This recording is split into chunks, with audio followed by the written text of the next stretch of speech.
Բարև ձեզ հարգելի հեռուստադիտողներ, Եվրոմեդիայի տաղավարում այսօր զրուցելու ենք լրագրող Դավիթ Սարգսյանի հետ։ Դավիթ, շնորհակալ եմ հրավերը ընդունելու համար։ Բարև ձեզ, ես եմ շնորհակալ։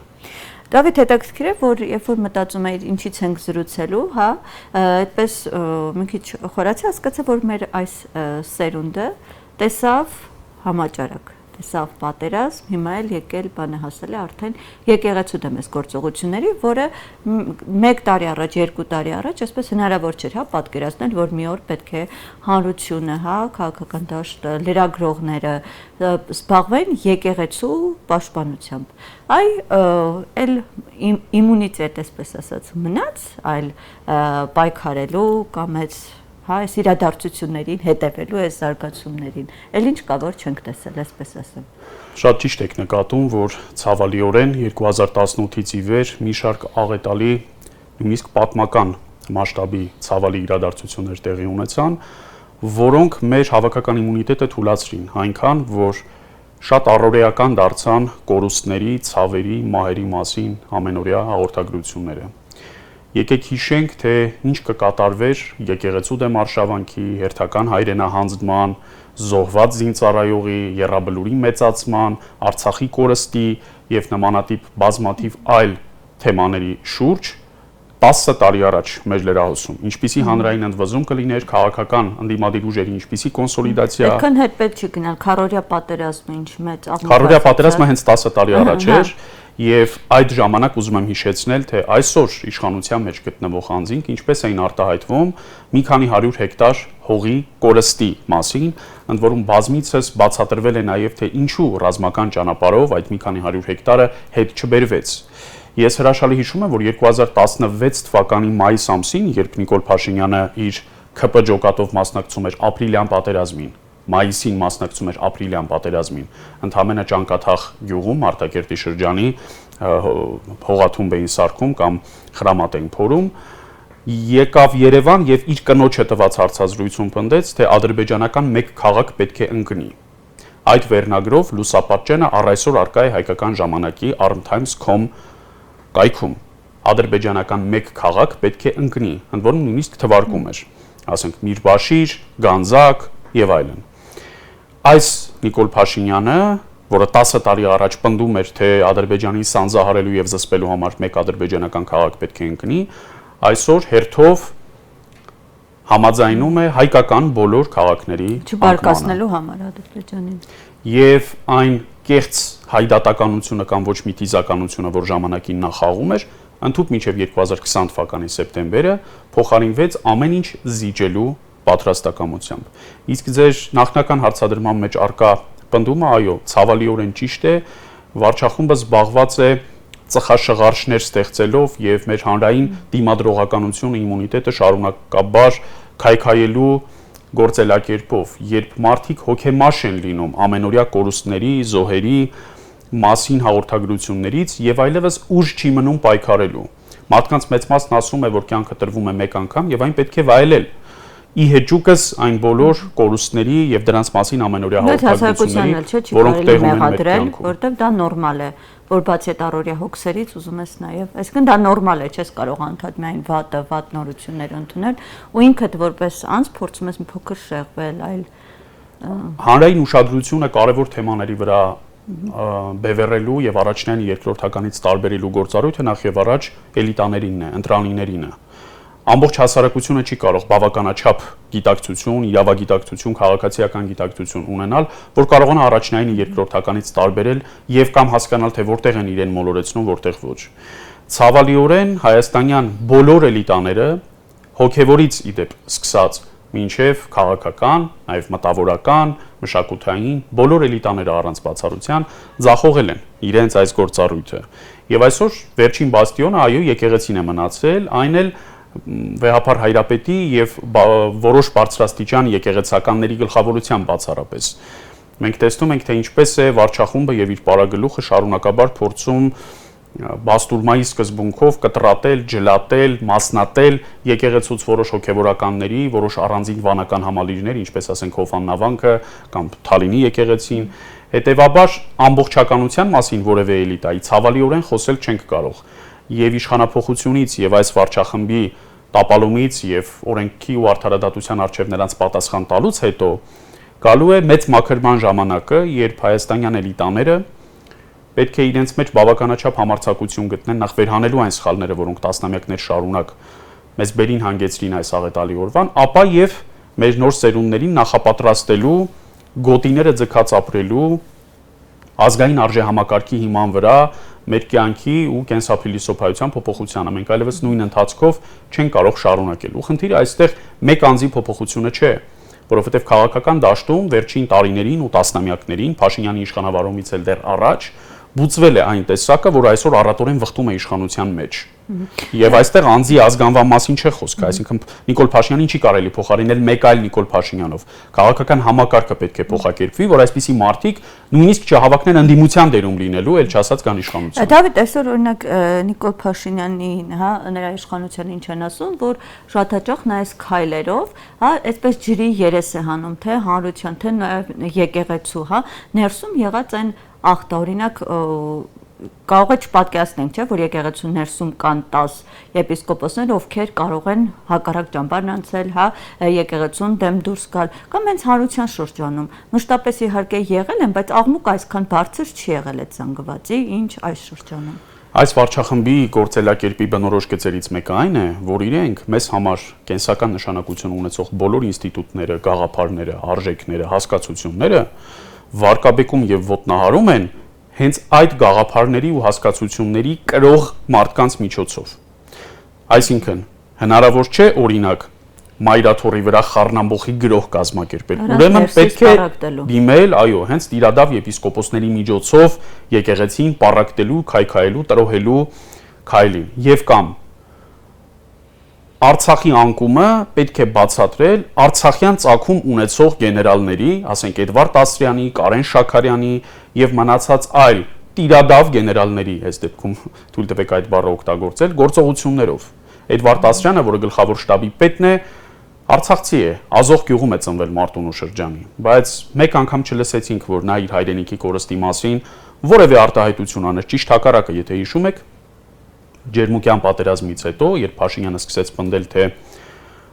զինված միջոցներով, բանակի միջամտությամբ հետ չենք բերի մի քանի 100 կիլոմետր օկուպացված տարածքը, գլխավոր շտաբի պետը, որը սահմանադրական առաքելություն ունի, անկախ նրանից թե ով է երկրի ղեկավարը, վերականգնելու հանրապետության տարածքային ամբողջականությունը, սահմանների անխախտելիությունը, ասաց, որ համաձայն է վարչապետի հետ։ Այդ դեպքում ինքը զինված ուժերի գլխավոր հրամանատար կոչվելու իրավունք չունի խաղաղ ժամանակներում։ Դավիթ, բայց ինչ եղան այն գեներալները, ովքեր հենց պատերազմից հետո պահանջում էին հրաժարական։ Այսպես կտրուկ ինչ որ իրադարձություն եղավ, որ այսպես լռություն։ Ես պատահական չէ, որ իմ խոսքը սկսեցի մեր էլիտաների վարկաբեկմամբ եւ էլիտաների հանցավոր անգործությամբ։ Դուք հիշեցնում եք զինված ուժերի գլխավոր շտաբի 40-ից ավել ներկայացուցիչների, այդ թվում մի քանի տասնյակ գեներալների ու գնդապետների հայտարարությունը։ Ես նույն հաջողությամբ կարող եմ հիշեցնել Երևանի պետական համալսարանի, Հայաստանի գրողների միության, Գիտությունների ազգային ակադեմիայի եւ բազմաթիվ այլ կարևոր նշանակություն ունեցող ազգային հաստատությունների, ինստիտուտների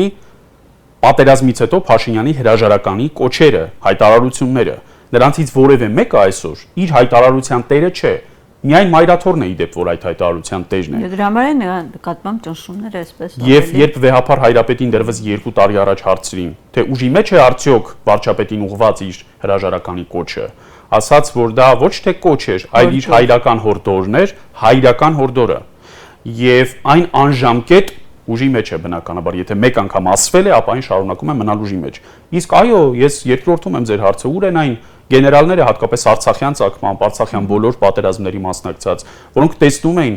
Փաշինյանի իշխանավարման կործանարար հետևանքները եւ պահանջում էին Փաշինյանի եւ նրա կառավարության հրաժարականը, այն գործարարները, որոնք այդ մասին բացեիբաց խոսում էին,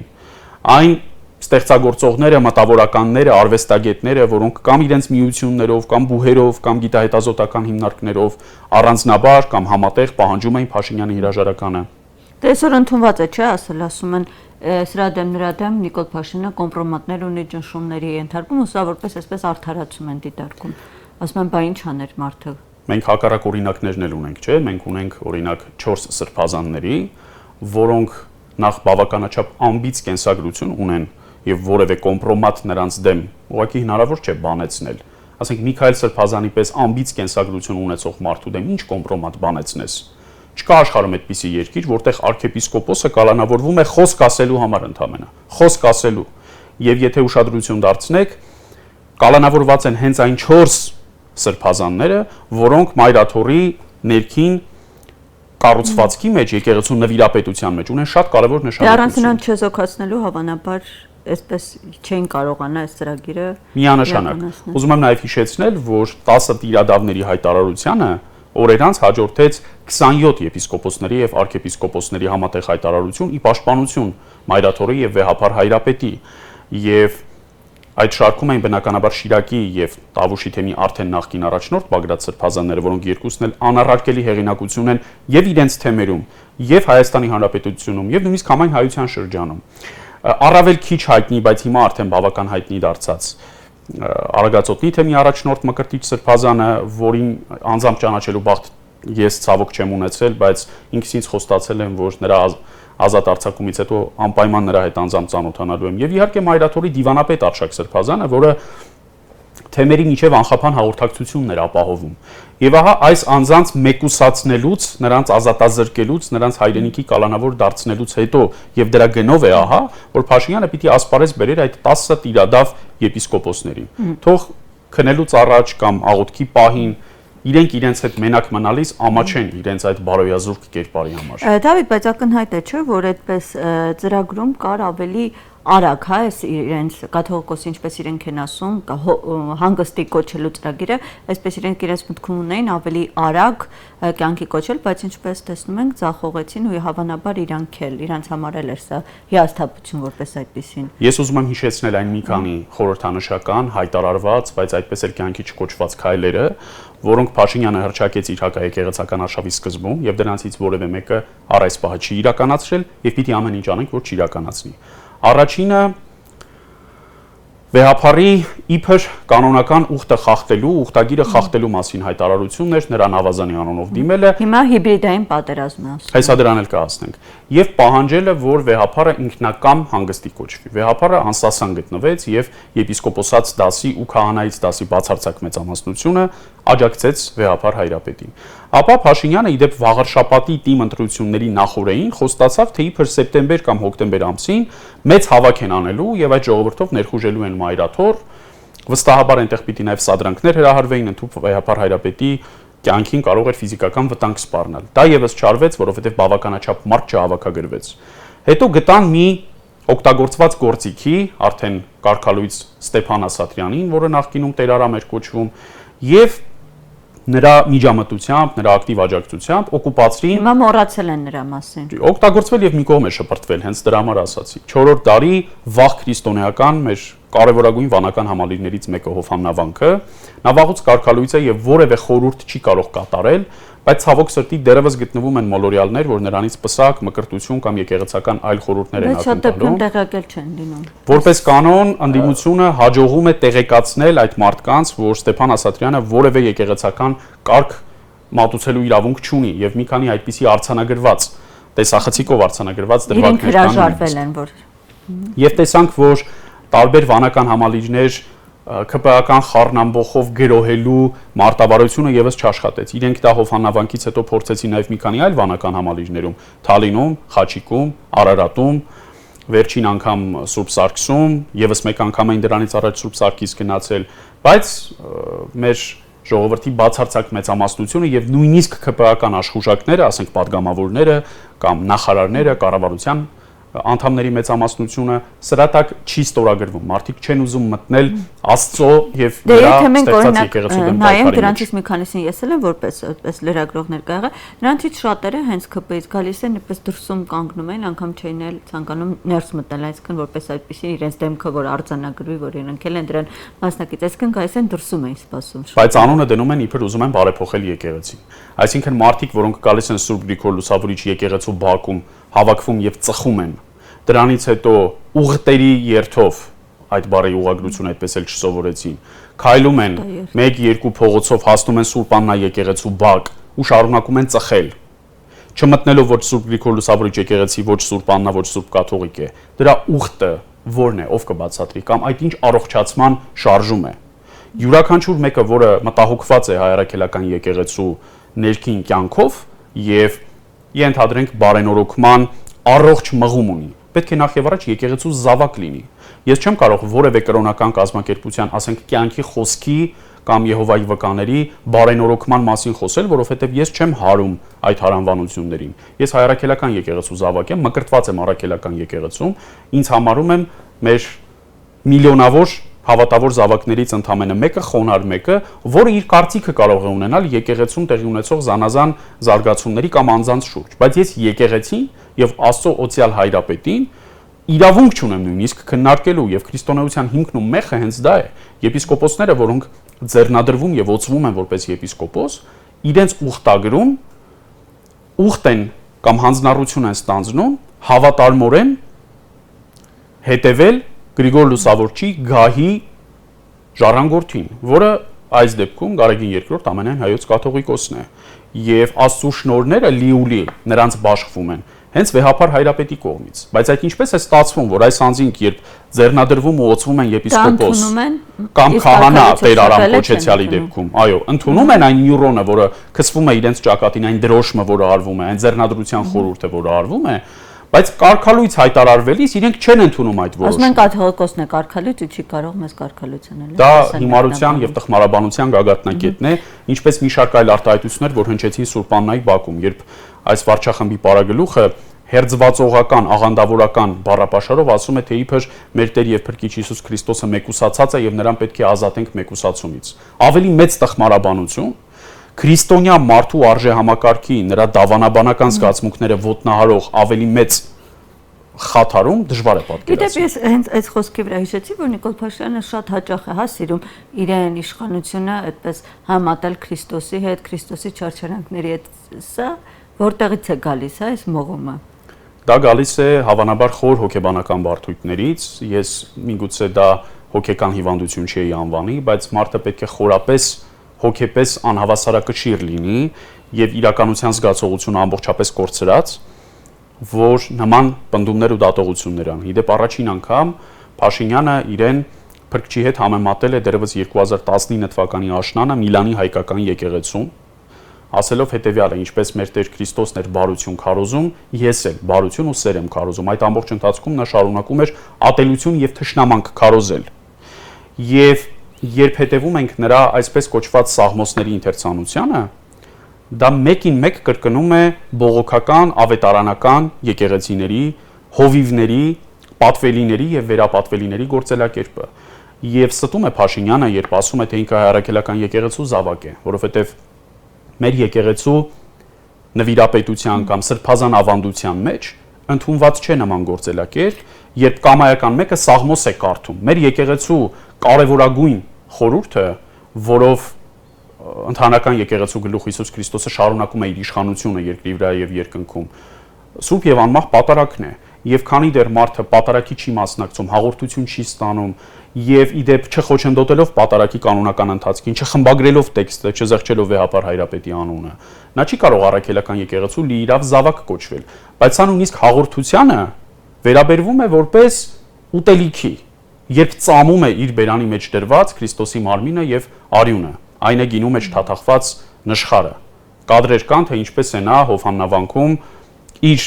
բերանի մեջ դրված հաղորդության հատիկը ծամում, երբ այն պետք է պարզապես կուլ տալ։ Այսինքն մարդը, որը տարիներ, միգուցե տասնամյակներ շարունակ երբևէ եկեղեցի չի այցելել,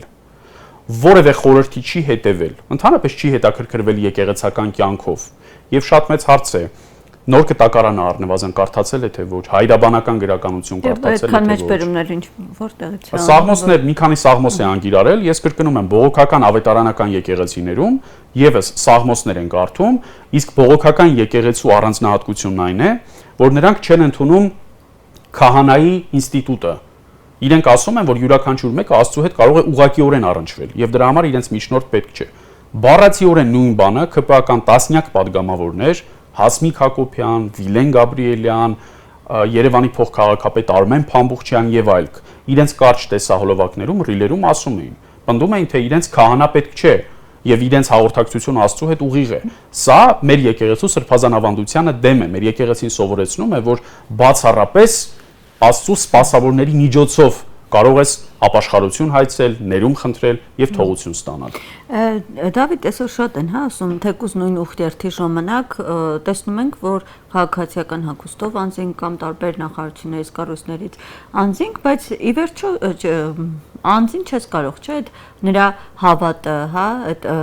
կրոնը, այսպես պարտադրանքով ամեն անգամ քաղաքական ճնշմամբ նրան պարտադրել ասել գնա եկեղեցի, գնա այստեղ, այնտեղ։ Ի վերջո մի փուլ գալու է, որ այլևս այդ մի ռեսուրսն էլ է սպառվելու։ Այդ ռեսուրսը արդեն իսկ սպառվել է։ Եթե հետևեք եւ ուսումնասիրեք, տեսնեք, թե այդ ուխտերտ կոչեցյալի մասնակիցներից քանիսը մնաց Սուրբ Աննա եկեղեցու բակում։ Ավելի նվազ, քան կեսը, 1000-ից պակաս մարդ կար այդտեղ, եւ բացարձակ մեծամասնությունը դեմքերով արդեն իսկ նույնականացված է։ Դրանք կամ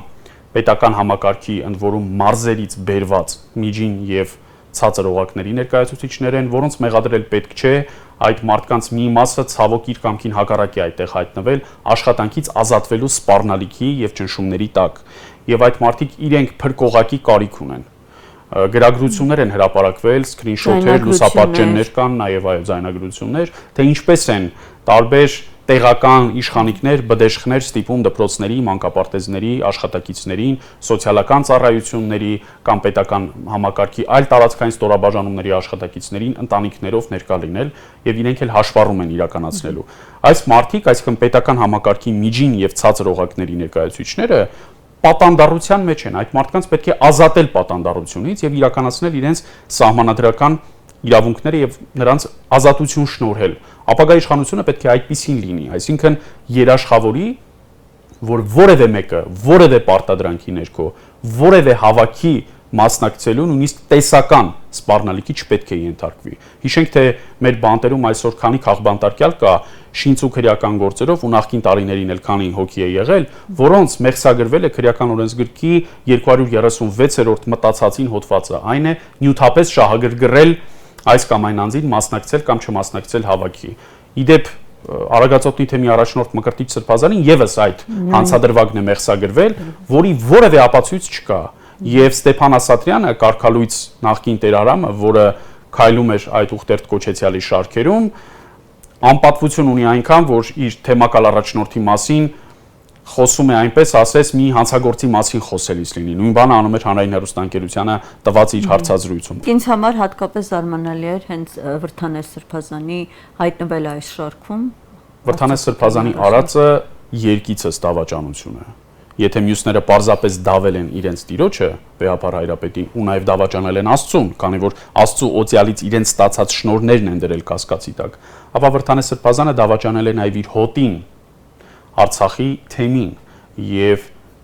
ավելի քան 140,000 արցախցիների, որոնց մեծ մասը այսօր էլ շարունակում է տնանկ լինել, մի մասը սովյալ է, մի մասը Հայաստանից էլ է արտագաղթել։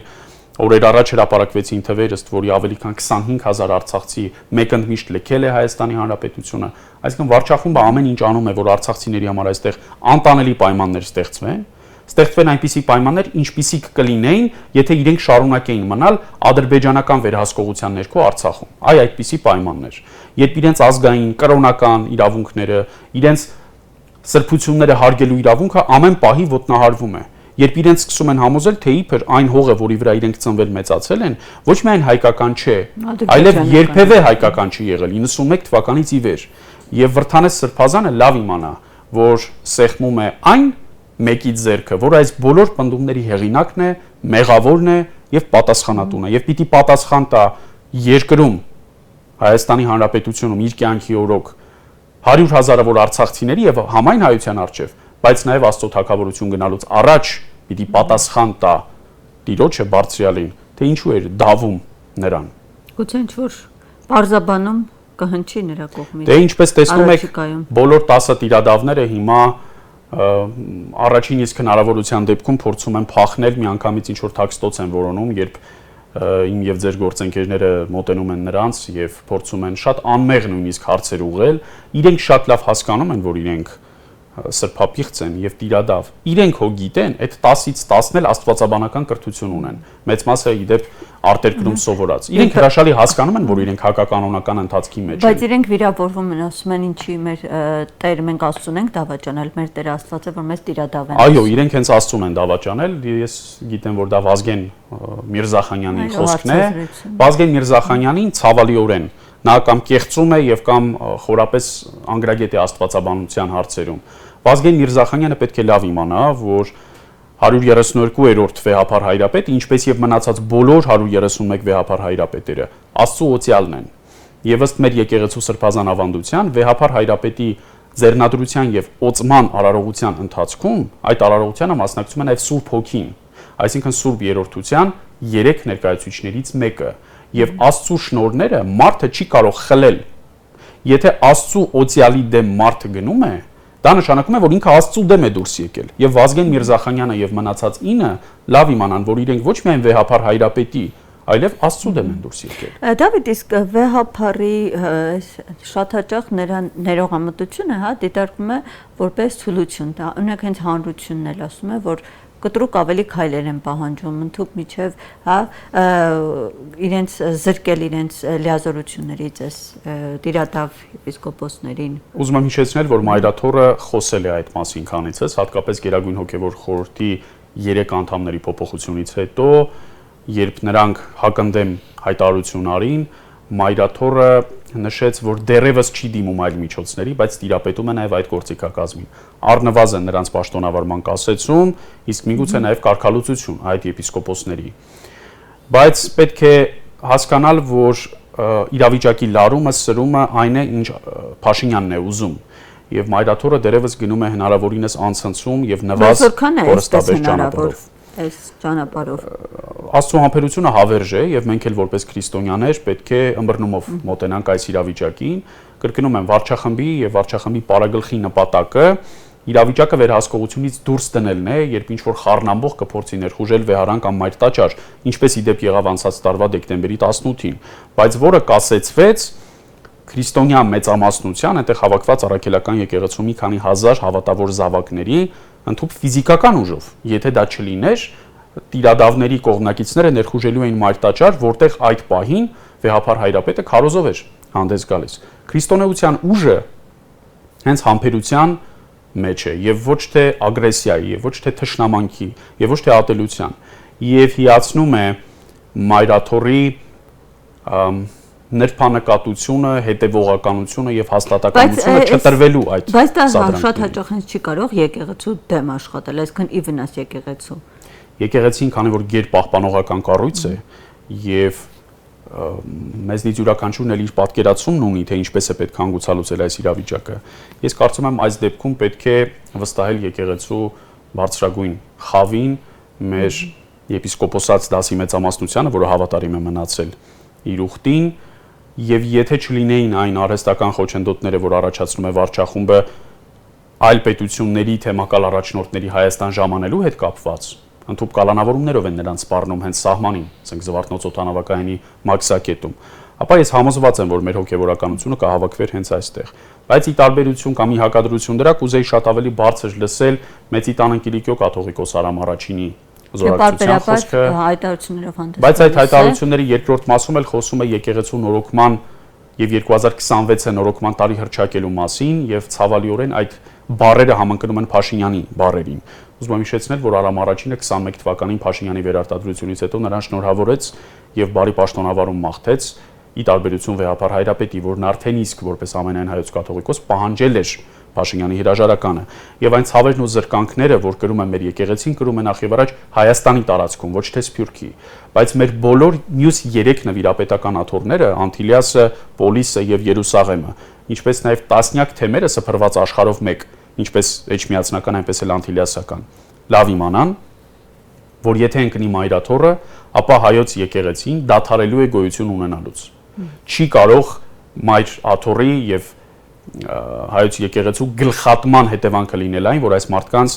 իշխանությունը տեղերում մեծանա, ճիշտ հակառակը։ գլխատվելու է նաև Մեծի տանը Կիլիկիո կաթողիկոսությունը, իրականանալու է Իսրայել պետության դարերի երազանքը Երուսաղեմի հայոց պատրիարքությունն է վերանալու, կալվածքներն են նրանից բռնագրավվելու, իրականանալու է Թուրքիայի դարերի երազանքը Պոլսո հայոց պատրիարքությունն է վերանալու եւ այն կռիվը, որը ընթանում է եւ ֆիզիկապես եւ հոգեվոր ու բարոյական դաշտում մայրաթորի տարածքում, դա կռիվ է ոչ միայն մայր տաճարի կամ մեր եկեղեցական կառույցների, այլև համայն հայության մեծագույն արժեք հայրաքելական եկեղեցու նրա ժառանգության պահպանման շուրջ։ Ի վերջո Արցախում մոտավորապես 400 եկեղեցի այսօր պղծվում, դրանք զավթվել են, բռնազավթվել են, թշնամին այսօր տիրություն անում այդ եկեղեցուն։ Բա մայրաթորը իրեն ինչպես պիտի պահեր, չպիտի արձագանքեր մեր այս մեծագույն ցավին եւ ողբերգությանը։ Խիստ ցանկալի կլիներ, որ մյուս 3 նվիրապետական աթոռների գահակալները եւս բավականաչափ հետեւողականություն դրսեւորեին այս հարցում։ Շնորհակալ եմ քեզ Դավիթ հետաքրքիր զրույցի համար։ Հուսամ առաջիկա մելի առիթներ կլինեն արդեն լավ հետաքրքիր առիթներ զրուցելու համար։ Շնորհակալ եմ։ Հարգելի հաստատիտողներ, ես հիշեցնեմ, որ մենք զրուցում ենք լրագրող Դավիթ Սարգսյանի հետ։ Շնորհակալ եմ մեր եթերին հետևելու համար, կհանդիպենք։